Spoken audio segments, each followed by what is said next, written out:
Le destronaron. Del liberalismo a la apostasía. La tragedia conciliar. Por Monseñor Marcel Lefebvre. Cuarta parte. Una revolución en tiara y capa. Capítulo 28. La libertad religiosa del Vaticano II.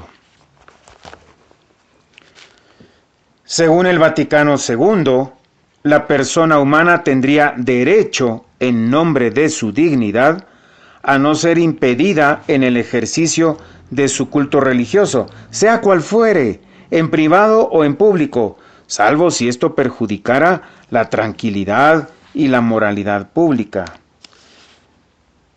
Dignitatis Humanae sobre la libertad religiosa número 2. Convendrán conmigo que la moralidad pública del Estado pluralista, promovida por el Concilio Vaticano II, no molesta mucho esta libertad. Tampoco la corrompida sociedad liberal limitaría el derecho a la libertad del concubinato, si, en nombre de la dignidad humana, fuera dicho indistintamente de los amancebados y de los casados. Así pues, musulmanes, rezad tranquilamente en nuestras calles cristianas, construid vuestras mezquitas y minaretes junto a los campanarios de nuestras iglesias. La Iglesia del Vaticano II os asegura que no debemos impedíroslo. Lo mismo para vosotros, budistas, hinduistas. Mediante esto, nosotros los católicos os pediremos la libertad religiosa en vuestros países en nombre de la libertad que os acordamos en los nuestros. Podremos así defender nuestros derechos religiosos frente a los regímenes comunistas en nombre de un principio declarado por una asamblea religiosa tan solemne y ya reconocida por la ONU y también por la francmasonería. Es, por otra parte, la reflexión que me hizo el Papa Juan Pablo II en la audiencia que me concedió el 18 de noviembre de 1978. Fíjese, me dijo el Papa, la libertad religiosa nos fue muy útil contra el comunismo en Polonia. Yo tenía ganas de contestarle, muy útil puede ser como argumento ad hominem, ya que los regímenes comunistas tienen la libertad de cultos inscripta en sus constituciones, pero no como principio doctrinal de la Iglesia Católica.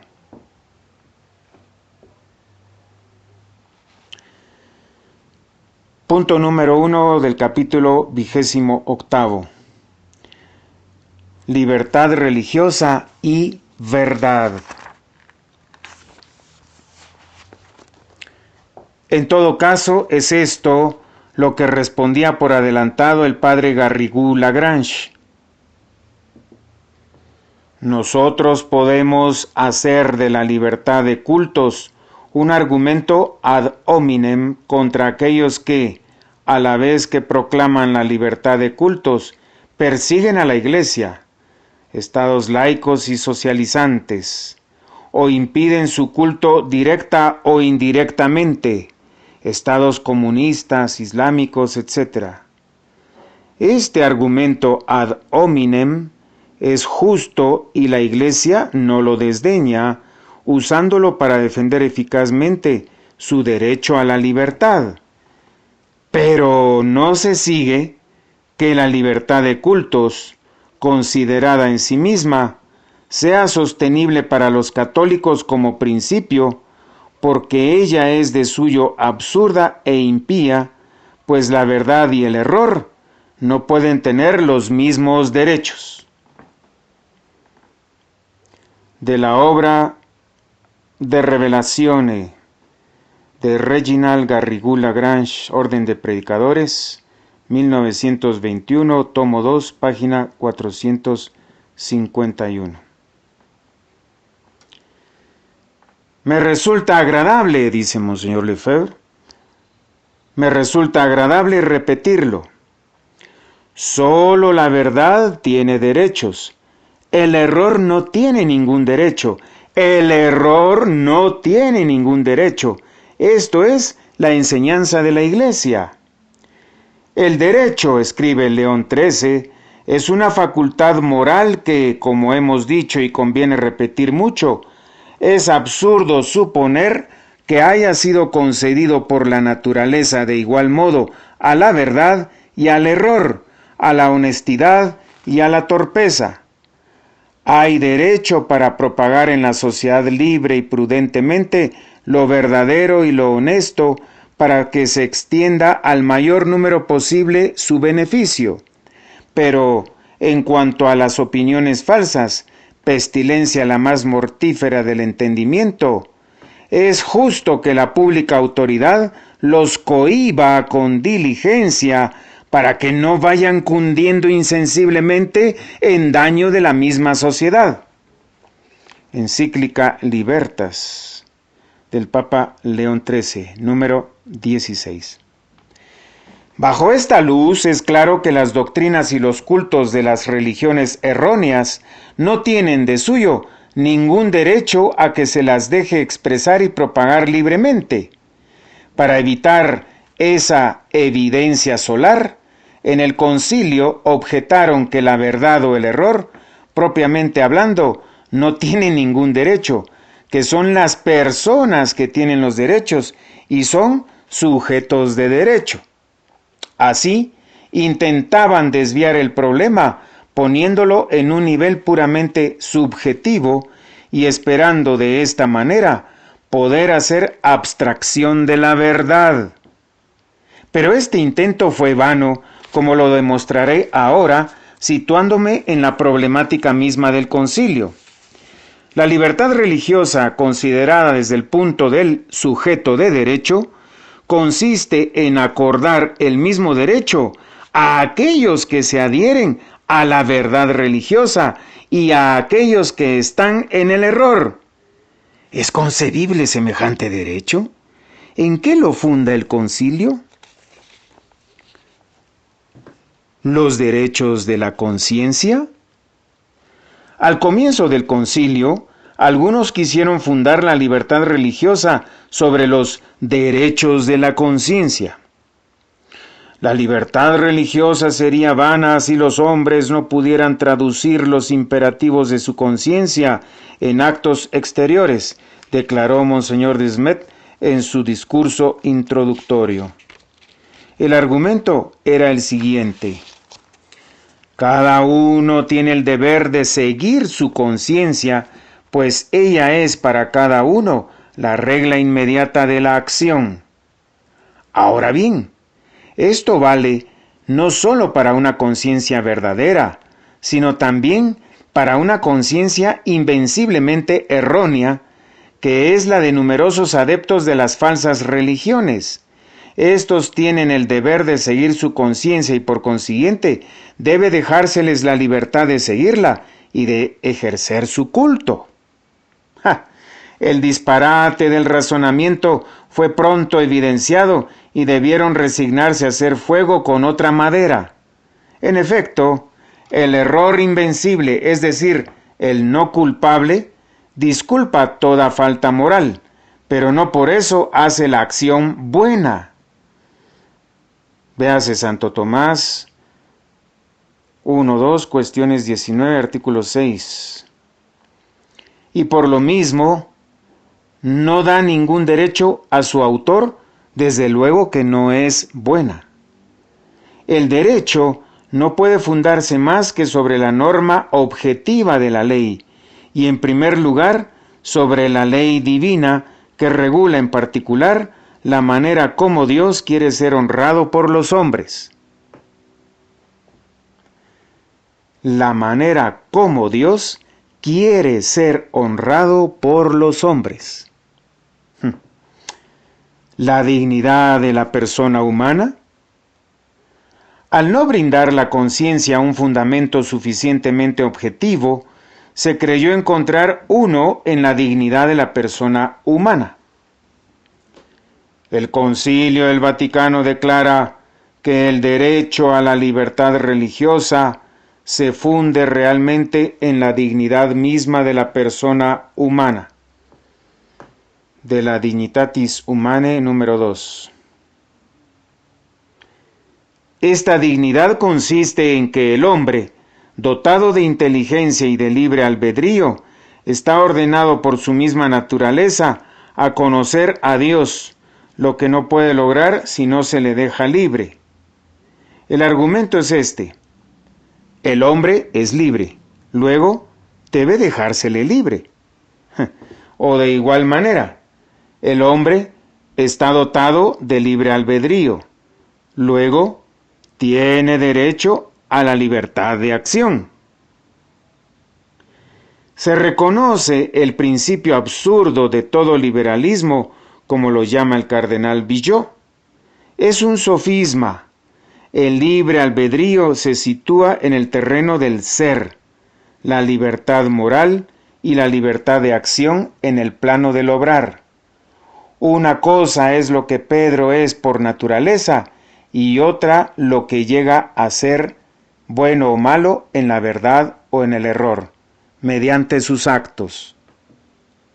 Por cierto, la dignidad humana radical es la de una naturaleza inteligente y por consiguiente capaz de una elección personal, pero su dignidad terminal o final consiste en adherir en acto a la verdad y al bien. Es esta dignidad terminal la que merece para cada cual la libertad moral o facultad de obrar y la libertad de acción, facultad de no ser impedido de obrar. Pero en la medida en que el hombre se adhiere al error o se apega al mal, pierde su dignidad terminal o no la alcanza y ya no puede fundarse nada sobre ella. Esto es lo que enseñaba magníficamente León XIII en dos textos ocultados por el Vaticano II. Hablando de las falsas libertades modernas, escribe León XIII en la Immortale Dei: cuando la mente da el asentimiento a opiniones falsas y la voluntad abraza lo que es malo y lo practica, ni la mente ni la voluntad alcanzan su perfección, antes bien se desprenden de su dignidad natural y se despeñan a la corrupción. Por lo tanto, no debe manifestarse ni poner ante los ojos de los hombres lo que es contrario a la virtud y a la verdad, mucho menos defenderlo por la fuerza y la tutela de la ley. Número 22 de la encíclica Immortale Dei. Y en Libertas, el mismo Papa precisa en qué consiste la verdadera libertad religiosa y sobre qué debe fundarse. También se pregona con gran ardor la que llaman libertad de conciencia, que, si se toma en el sentido de ser lícito a cada uno, según le agrade, dar o no un culto a Dios, queda suficientemente refutada con lo ya dicho. Se trata del indiferentismo religioso del individuo, pero puede también tomarse en el sentido de ser lícito al hombre, según su conciencia, seguir en la sociedad la voluntad de Dios y cumplir sus mandatos. Evidentemente se trata, hablando de manera concreta, de los preceptos de la verdadera religión. Sin el menor impedimento, esta libertad verdadera, digna de los hijos de Dios, y que ampara con el mayor decoro a la dignidad de la persona humana, está por encima de toda injusticia y toda violencia, y fue deseada siempre y singularmente amada de la Iglesia. Número 19 de la encíclica Libertas. A verdadera dignidad, verdadera libertad religiosa. A falsa dignidad, falsa libertad religiosa. La libertad religiosa, derecho universal a la tolerancia. El padre Philippe André Vincent, que se interesaba mucho por este asunto, me escribió un día para ponerme en guardia. Atención, me decía, el concilio no pide para los adeptos de las falsas religiones el derecho afirmativo de ejercer su culto, sino solamente el derecho negativo de no ser impedidos en el ejercicio público o privado de su culto. En definitiva, Vaticano II no habría hecho más que generalizar la doctrina clásica de la tolerancia. En efecto, cuando un Estado católico, en razón de la paz civil, para la cooperación de todo el bien común, o de una manera general, para evitar un mal mayor o causar un bien mayor, juzga que él debe tolerar el ejercicio de tal o cual culto, puede entonces o cerrar los ojos acerca de ese culto por una tolerancia de hecho, no tomando ninguna medida coercitiva a su respecto, inclusive dar a sus adeptos el derecho civil de no ser molestados en el ejercicio de su culto. En este último caso, se trata de un derecho puramente negativo. Por otra parte, los papas no dejan de subrayar que la tolerancia civil no concede ningún derecho afirmativo a los disidentes, ningún derecho de ejercer su culto, pues semejante derecho afirmativo no puede fundarse más que sobre la verdad del culto considerado. Si las circunstancias lo exigen, se pueden tolerar desviaciones de la regla cuando son introducidas en vistas a evitar mayores males, sin elevarlos, sin embargo, a la dignidad de derechos contra las eternas leyes de la justicia. De la carta Dum Civilis Societas del Papa Pío IX, de fecha 1 de febrero de 1875, dirigida a M.C. Perrin. Por esta causa, y sin conceder el menor derecho sino solo a lo verdadero y a lo honesto, no rehúye que la autoridad pública soporte algunas cosas ajenas de verdad y de justicia, con motivo de evitar un mal mayor o de adquirir y conservar un mayor bien. Libertas número 20 del Papa León XIII. Sea cual fuere su carácter religioso, ningún estado o comunidad de estados puede dar un mandato positivo o una autorización positiva, digamos afirmativa, de enseñar o hacer lo que sería contrario a la verdad religiosa o al bien moral.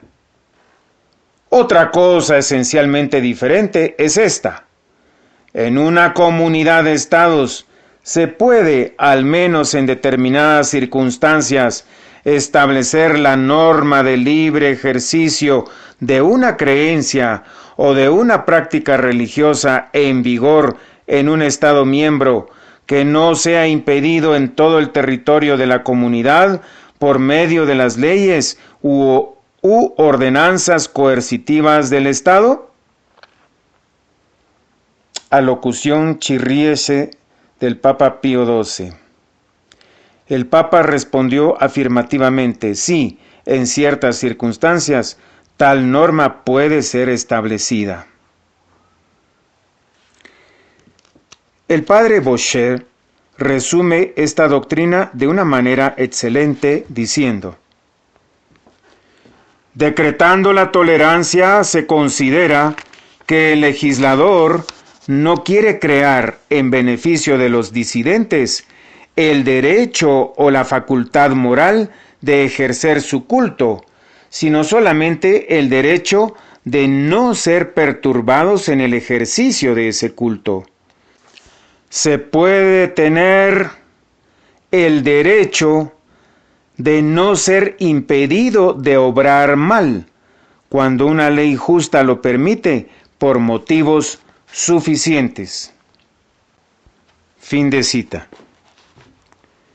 Pero agrega con razón: una cosa es el derecho civil a la tolerancia, cuando ésta es garantizada por la ley en vista al bien común de tal o cual nación en determinadas circunstancias. Otra cosa es el pretendido derecho natural e inviolable a la tolerancia para todos los adeptos de todas las religiones, por principio y en toda circunstancia.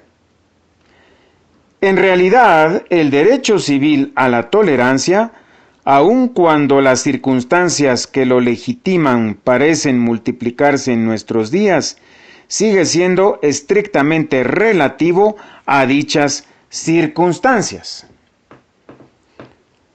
Como la tolerancia de los males, escribe León XIII, es cosa tocante a la prudencia política, ha de estrecharse absolutamente a los límites que pide la causa de esta tolerancia, esto es, al público bienestar. De modo que si daña a éste y ocasiona mayores males a la sociedad, es consiguiente que ya no es lícita, por faltar en tales circunstancias, la razón del bien. Encíclica Libertas número 20 del Papa León XIII. Apoyándose sobre los actos del magisterio anterior, habría sido muy difícil al Vaticano II el proclamar un derecho natural y universal a la tolerancia. Por lo demás, evitaron cuidadosamente la palabra tolerancia, que parecía demasiado negativa, pues lo que se tolera es siempre un mal. En cambio, se quería destacar los valores positivos de todas las religiones. Ya dije lo que se debe pensar de esos valores de las otras religiones en el capítulo 26 al cual me remito. La libertad religiosa, derecho natural a la inmunidad. El concilio, sin invocar la tolerancia, definió pues un simple derecho natural a la inmunidad, el derecho de no ser perturbado en el ejercicio del propio culto, sea este cual fuere. La astucia, al menos el procedimiento astuto, era evidente. Al no poder definir un derecho al ejercicio de todo culto, ya que tal derecho no existe para los cultos erróneos, se las ingeniaron para formular un derecho natural a la sola inmunidad que valga para los adeptos de todos los cultos. Así, todos los grupos religiosos, pudoroso calificativo para cubrir la Babel de las religiones, gozarían naturalmente de la inmunidad de toda coacción en su culto público de la divinidad suprema. ¿De qué divinidad se trata? Y también se beneficiarían del derecho de no ser impedidos de enseñar y de manifestar su fe. ¿Qué fe? Manifestar su fe públicamente, oralmente y por escrito. Repito, ¿qué fe? Véase la Dignitatis Humanae número 4. ¿Es imaginable una mayor confusión? Todos los adeptos de todas las religiones, tanto de la verdadera como de las falsas, absolutamente reducidos al mismo pie de igualdad, gozarían de un mismo derecho natural bajo el pretexto de que se trata solo de un derecho a la inmunidad. ¿Acaso es esto concebible? Es harto evidente que, de suyo, los adeptos de la religión errónea, por este solo título, no gozan de ningún derecho natural a la inmunidad. Permitidme ilustrar esta verdad con un ejemplo concreto. Si vosotros quisierais impedir la oración pública de un grupo de musulmanes en la calle, o incluso el perturbar su culto en una mezquita, eventualmente pecaríais contra la caridad y seguramente contra la prudencia, pero no causaríais a esos creyentes ninguna injusticia. No se verían heridos en ninguno de los bienes a los que tienen derecho, ni en ninguno de sus derechos a estos bienes. Esta distinción la hace Pío XII respecto a las extracciones orgánicas realizadas sobre los cuerpos de los difuntos. Véase su discurso el 14 de mayo de 1956. Y repito, en ninguno de sus bienes, porque su verdadero bien no es el de ejercer sin trabas su culto falso, sino el de poder ejercer un día el verdadero culto.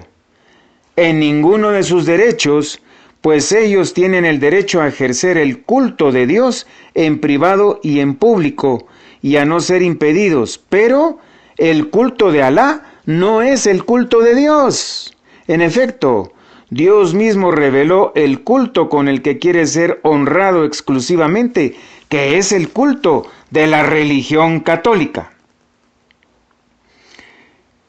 Esta explicación, por breve que sea, evita el utilizar términos un poco complicados de derecho objetivo y derecho subjetivo, de derecho concreto y de derecho abstracto. Y véase el radiomensaje de Navidad de 1942 del Papa Pío XII.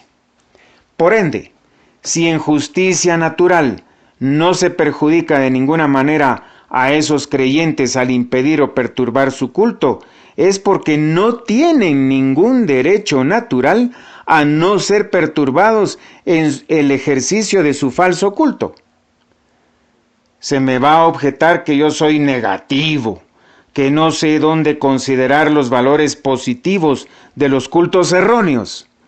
Al hablar más arriba de la búsqueda, véase el capítulo 24 de esta obra, ya respondí a esta objeción. Se me replicará entonces que la orientación fundamental de las almas de los adeptos a los falsos cultos sigue siendo recta y que se le debe respetar, y por lo mismo debe respetarse el culto que practican. No podría oponerme al culto sin quebrar esas almas, sin romper su orientación hacia Dios. Así, en razón de su error religioso, dicha alma no tendría el derecho a ejercer su culto, pero como de todos modos ella estaría conectada con Dios, por esa razón tendría derecho a la inmunidad en el ejercicio de su culto. Todo hombre tendría así un derecho natural a la inmunidad civil en materia religiosa. Admitamos por un instante esta llamada orientación naturalmente recta hacia Dios de toda alma en el ejercicio de su culto. No es en absoluto evidente que el deber de respetar su culto por esta razón sea un deber de justicia natural. Me parece, hablando con propiedad, que se trata de un puro deber de caridad. Siendo así, este deber de caridad no otorga a los adeptos de los falsos cultos ningún derecho natural a la inmunidad, pero sugiere al poder civil el acordarles un derecho civil a la inmunidad. Ahora bien, precisamente el concilio proclama para todo hombre, sin probarlo, un derecho natural a la inmunidad civil. Me parece, al contrario, que el ejercicio de los cultos erróneos no puede superar el estatuto de un simple derecho civil a la inmunidad, lo cual es muy diferente. Distingamos bien, por una parte, la virtud de justicia que, al acordar a unos sus deberes, da a los otros el derecho correspondiente, es decir, la facultad de exigir y por otra parte la virtud de caridad, que por cierto impone deberes a unos sin atribuir por eso ningún derecho a los otros. Una orientación natural de todo hombre hacia Dios.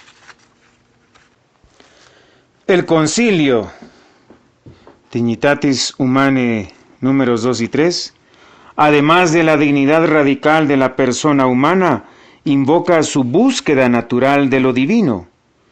Todo hombre en el ejercicio de su religión, sea cual fuere, estaría de hecho orientado hacia el verdadero Dios, en búsqueda aún inconsciente del verdadero Dios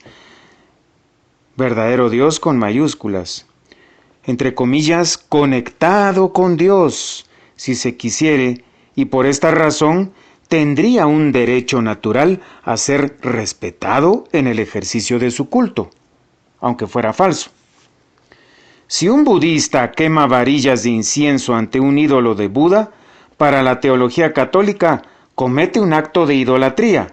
Sin embargo, a la luz de la nueva doctrina descubierta por el Vaticano II, él expresaría el esfuerzo supremo de un hombre para buscar a Dios.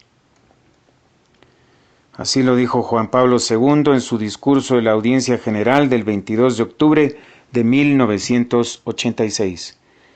Por consiguiente, este acto religioso tendría derecho a ser respetado. Este hombre tendría derecho a no ser impedido de realizarlo y tendría derecho entonces a la libertad religiosa. Primero, hay una contradicción en afirmar que todos los hombres dados a los falsos cultos de suyo están naturalmente orientados hacia Dios. Un culto erróneo de suyo no puede más que alejar a las almas de Dios, ya que las encamina en una dirección que de suyo no las conduce hacia Dios, sino opuestas a Dios. Se puede admitir que en las falsas religiones algunas almas puedan estar orientadas hacia Dios, pero esto es porque ellas no se apegan a los errores de su religión. No se orientan hacia Dios gracias a su religión, sino a pesar de ella. Por consiguiente, el respeto que se debería a esas almas no implicaría que se deba respeto a su religión, que por lo demás es falsa. De todos modos, la identidad y el número de esas almas que Dios se digna volver hacia Él por su gracia, permanece perfectamente oculto e ignorado. Por cierto que no son muchas almas. Un sacerdote originario de un país de religión mixta me refería un día su experiencia respecto a aquellos que viven en las sectas heréticas. Me decía su sorpresa al comprobar cómo esas personas están ordinariamente endurecidas en sus errores y poco dispuestas a examinar las observaciones que puede hacerles un católico, poco dóciles al espíritu de la verdad. La identidad de las almas verdaderamente orientadas hacia Dios en las otras religiones queda en el secreto de Dios y escapa al juicio humano. Por eso es imposible el fundar sobre ello algún derecho natural o civil. Sería hacer descansar el orden jurídico de la sociedad sobre suposiciones fortuitas o arbitrarias. En definitiva, sería fundar el orden social sobre la subjetividad de cada uno y construir la casa sobre la arena. Agregaré que yo estuve suficientemente en contacto con las religiones de África, animismo, islam. Lo mismo se puede decir de la religión de la India, hinduismo, para poder afirmar que se dan en sus adeptos las lamentables consecuencias del pecado original, en particular, el oscurecimiento de la inteligencia y el temor supersticioso. Al respecto, el sostener, como lo hace el Concilio Vaticano II, una orientación naturalmente recta de todos los hombres hacia Dios, es un irrealismo total y una pura herejía naturalista. Dios nos libre de los errores naturalistas y subjetivistas. Son la marca inequívoca del liberalismo que inspira la libertad religiosa del Concilio Vaticano II y no pueden conducir sino al caos social y a la Babel de las religiones. La mansedumbre evangélica. Asegura el concilio que la revelación divina demuestra el respeto de Cristo a la libertad del hombre en el cumplimiento de la obligación de creer en la palabra de Dios. Dignitatis Humanae número 9. Jesús, manso y humilde de corazón, manda dejar crecer la cizaña hasta la cosecha. No quiebra la caña cascada, ni apaga la mecha humeante. Dignitatis Humanae número 11 y Mateo 13:29, Isaías 42:13. He aquí la respuesta. Cuando el Señor manda dejar crecer la cizaña, no le concede un derecho a no ser arrancada, sino que da el consejo a los que cosechan, a fin de no arrancar al mismo tiempo el buen grano. Consejo entonces de prudencia. A veces es preferible no escandalizar a los fieles por el espectáculo de la represión de los infieles. Más vale a veces evitar la guerra civil que despertaría la intolerancia. De igual manera, si Jesús no quiebra la caña cascada y de eso hace una regla para sus apóstoles, es por caridad hacia los que yerran, a fin de no apartarlos más de la verdad, lo que podría ocurrir si se usaran con sus cultos medios coercitivos.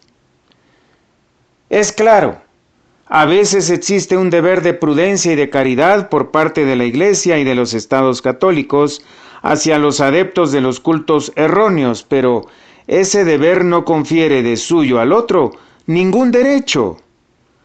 Por no distinguir la virtud de la justicia, la que sí da derechos, de la prudencia y de la caridad, que no confieren de suyo más que deberes, el Concilio Vaticano II cae en el error. Hacer de la caridad una justicia es pervertir el orden social y político de la ciudad.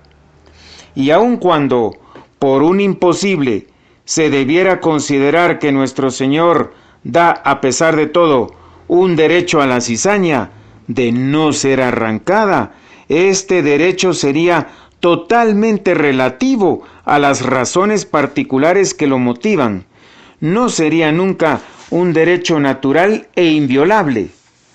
Allí en donde no debe temerse el arrancar el buen grano al mismo tiempo, dice San Agustín, que la severidad de la disciplina no duerma y que no se tolere en consecuencia el ejercicio de los falsos cultos. San Juan Crisóstomo mismo, poco partidario de la supresión de los disidentes, no excluye tampoco la supresión de sus cultos. ¿Quién sabe, dice San Juan Crisóstomo, por otra parte, si algo de la cizaña no se cambiará en buen grano? Si pues la arrancáis ahora, perjudicaréis la cosecha cercana, arrancando a los que podrán cambiar y llegar a ser mejores. El Señor no prohíbe, por cierto, reprimir a los herejes, cerrarles la boca, negarles la libertad de hablar, dispersar sus asambleas, repudiar sus juramentos. Lo que Él prohíbe es derramar su sangre y matarlos. De la homilía 46 sobre San Mateo, citada por Santo Tomás de Aquino, la cuestión de la muerte de los herejes no viene al caso. La autoridad de estos dos padres de la Iglesia, San Agustín y San Juan Crisóstomo, me parece suficiente para refutar la interpretación abusiva que el Concilio Vaticano II hace de la mansedumbre evangélica. Sin duda, nuestro Señor no predicó las dragonadas, lo cual no es una razón para disfrazarlo en un apóstol de la tolerancia liberal.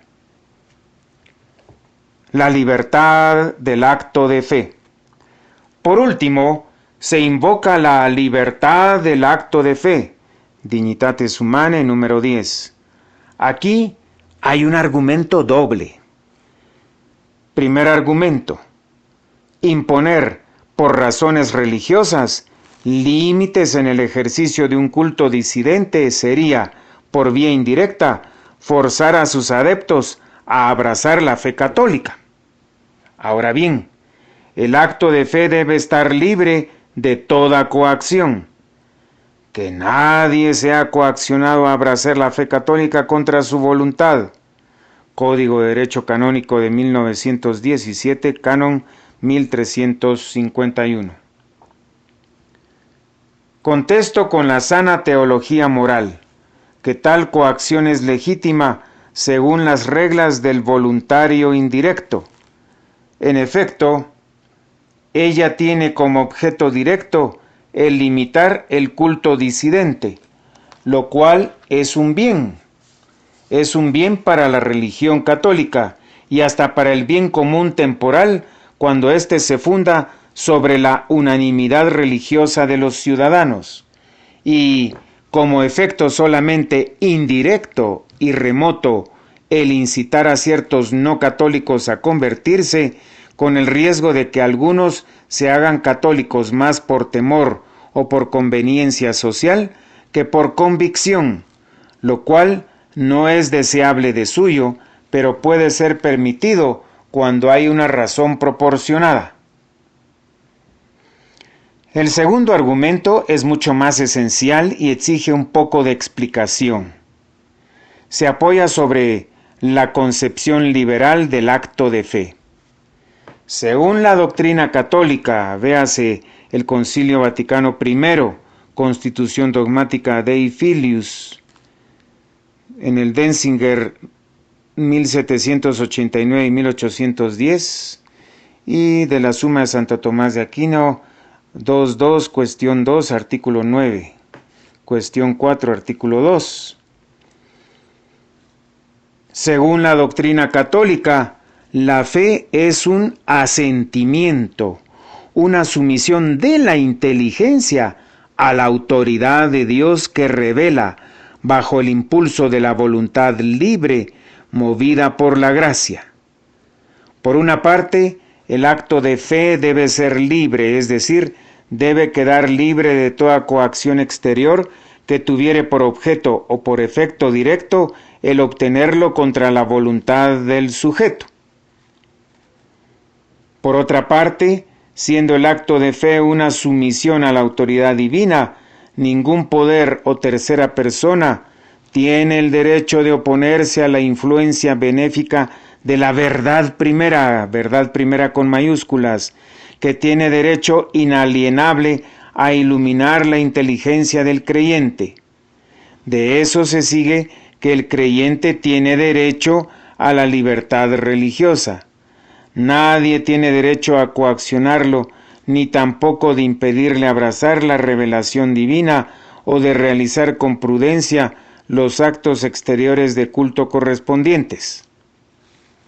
Ahora bien, los liberales y su séquito de modernistas, olvidadizos del carácter objetivo, completamente divino y sobrenatural del acto de fe divina, hacen de la fe la expresión de la convicción subjetiva del sujeto.